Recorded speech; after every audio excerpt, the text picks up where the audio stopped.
તો જુઓ, આપણે વાવણી માટે યોગ્ય બીજની પસંદગીનો પ્રયોગ કરવા જઈ રહ્યા છીએ.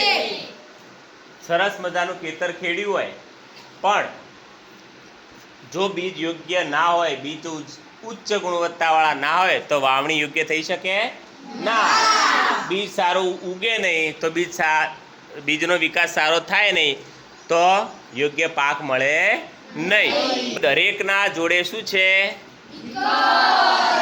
સરસ. અમે એક અનાજ મૂકેલું છે, ઘઉં અને ચોખા, બરાબર. અને એક મોટા બીકરમાં પાણી લો. પાણી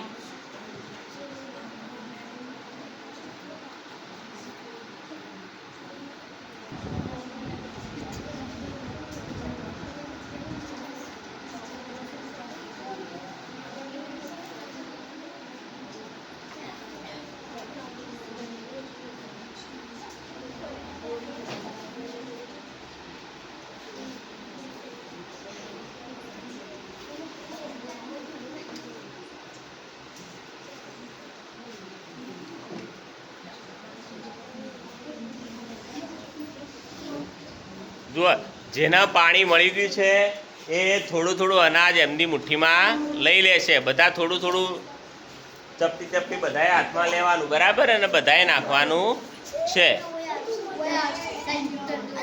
થાળી પછી બીજાને જવા દો. હાથમાં રાખો, હાથમાં લઈ.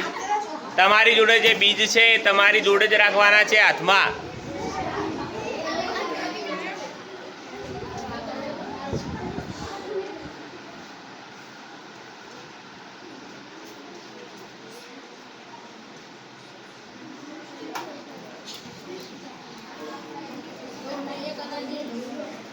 તમારી હાથમાં.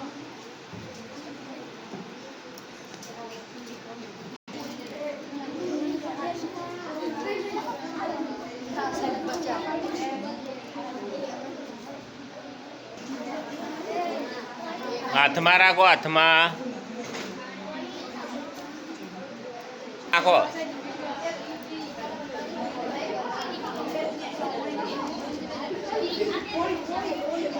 નાખો.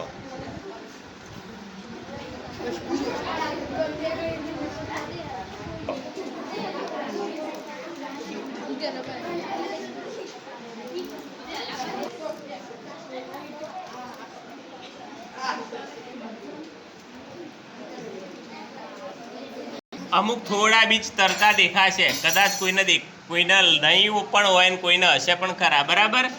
તો જે બીજ કેવા છે? હલકી ગુણવત્તાવાળા. એ બીજ છે આપણે શું કરવું પડે? કાઢી દેવા પડે. અને જે પાણીમાં તરતા બીજ છે એ સારા અને ઉચ્ચ ગુણવત્તાવાળા છે. કેવા છે?